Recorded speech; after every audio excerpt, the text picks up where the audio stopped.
Hello, everybody. I'm Stacy Leffler. I'm the seventh grade science teacher at Timberstone Junior High School, and I apologize for not being able to be at the open house tonight. I am a cross country coach, and so we have an invitational tonight at Eastwood. So I'm busy doing that, but I teach seventh grade science. I've taught lots of different grade levels and in lots of different schools. I love being at Timberstone, and seventh grade is by far my favorite grade to teach. And science is, of course, the best subject. So also, I do a couple other things at the school. I have a Leffler Literary Society, which is a book club for anyone that wants to come that loves books. And that's just kind of a volunteer thing that I do because I really like to read. And so we have a nice little group of kids that get together for that once a month. I also am the Youth to Youth Advisor, which is more about service and kind of creating a sense of spirit and community and belonging and a sense of purpose with kids. And we do a lot of fun activities. So if your child is interested in joining Youth to Youth, that also meets once a month. And I'm also going to be coaching, besides cross country, basketball again at Timberstone, but this time with the boys. So I'm excited about that. A little bit about my family. I live in Sylvania. I've lived here now a long time. My husband, I'm married to Ray. This is his foxy picture in the middle. And I have 4 children that all graduated from Southview High School. My oldest is in the upper left corner. Her name is Gracie, and she is a second year student at Duke Law School. And Tanya is on the right. She is my second oldest, and she just graduated from Bowling Green State University and has a full-time job and is like an official grown-up. Sophie, my youngest daughter, is on the bottom left, and she is a senior at the Ohio State University. And she's had a lot of fun with exercise science and doing a lot of stuff with the sports at Ohio State, but now she's applying for occupational therapy graduate schools. And then my son, Will, a picture here after he had done the Sylvania triathlon. He is a freshman at the Ohio State University and just became a member of the triathlon club there. So that's my family. So because I have kind of an empty nest this year, I've added some extra things on my plate.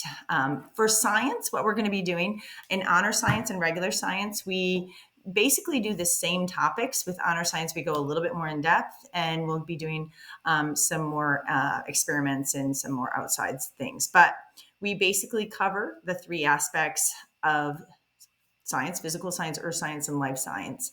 And the thing about 7th grade, it kind of like jumps from thing to thing to thing to thing. So if someone's not interested that much in chemistry, that's okay, because we're going to turn around and we're going to be doing astronomy. And if they don't like astronomy, we're going to be doing ecology and so forth. So with physical science, we start out the year with chemistry and reactions.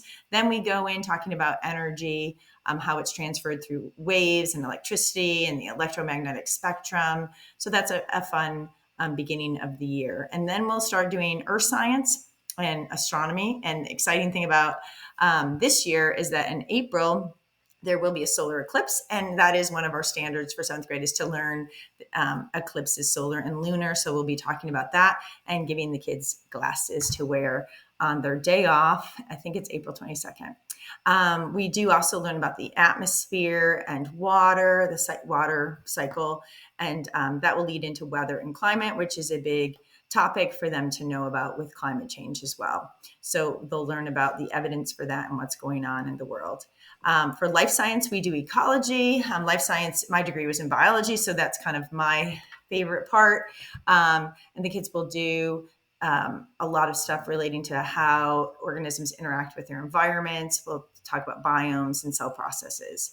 There'll be some scientific thinking and experimental design and some engineering in the process as well.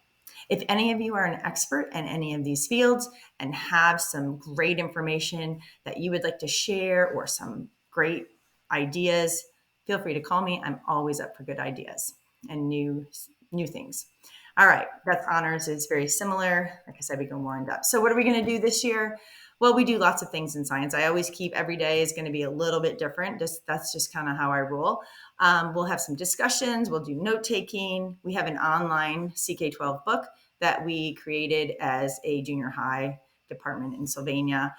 We do a lot of hands-on things. We do experiments. This picture here shows we're doing a pH experiment with cabbage. The room smells beautiful. They love it. They love the smell of cabbage. We do go out to Sylvan Prairie. I'm going to move me.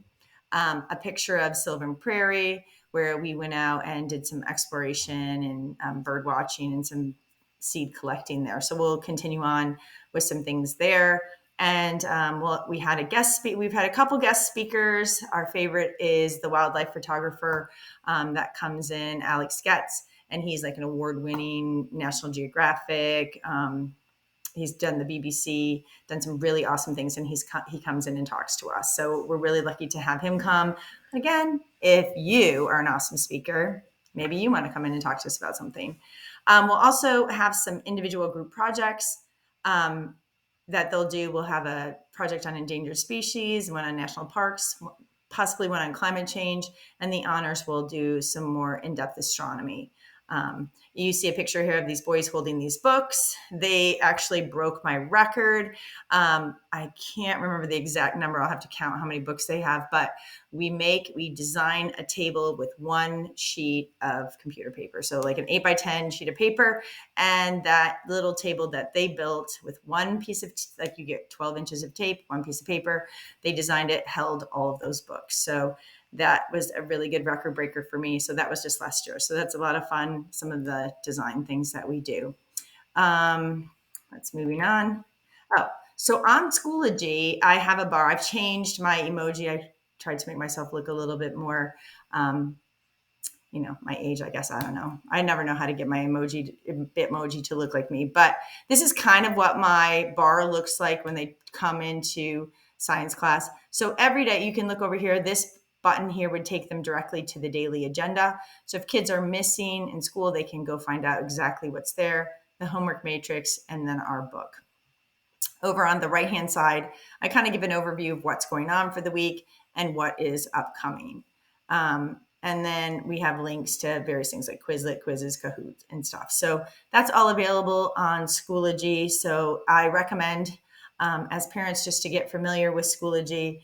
It'll just make it easier to be able to see how your child is doing and just kind of interact with them and find out what's going on in science class, because you're probably going to want to know, because it's going to be exciting. Some keys to success for science. I would say the number one thing that you can do to help your child be successful is have them come to school. 80% of success is showing up. And last year we had some issues with attendance.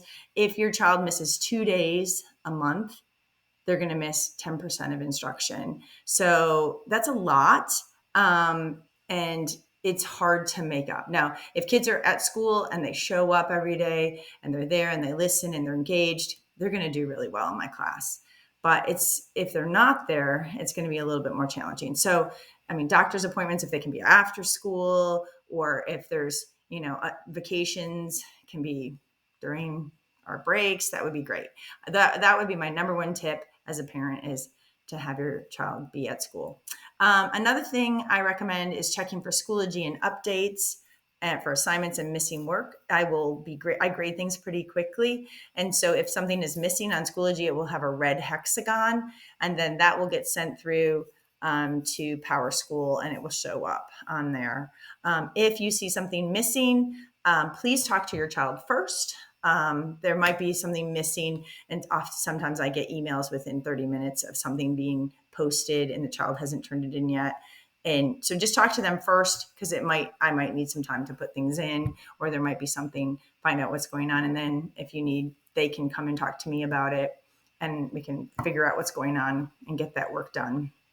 I do test corrections and quiz corrections because I want them to master the material. So encourage that with them. I used to give points back, but I think I'm going to just require that this year, that they do test and quiz corrections, because if I put it on the test, I thought it was worth learning in the first place. So I want them to be successful with that. Number 4 on here, you could help your son or daughter make connections between what they're learning and how it applies to their life. So we're going to be doing chemistry. We're going to be talking about chemical reactions. and maybe they could help you in the kitchen by cooking or baking or doing something, and try to apply that to their life.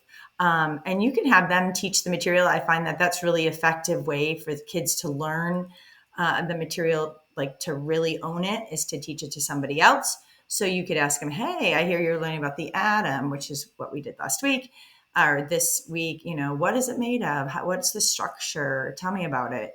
And that would be a good way to interact with your child and help them learn the material. And just set aside a specific time and place for homework. So those are my suggestions for success, but I'm sure there's lots more that you probably could come up with as well. But if you have any questions, I'm going to go back to my first slide.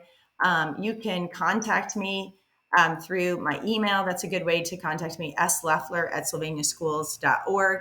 If you want to get together to meet face to face, I'm very happy to do that. I apologize again for not being at the open house, but I would love to meet you. I have really enjoyed getting to know your children so far this year. It's been a good start to the year, and I look forward to it. So feel free to stop in anytime to say hello, to meet me, and then we can chat. And all right, thank you, and have a great rest of your time traveling around in this open house.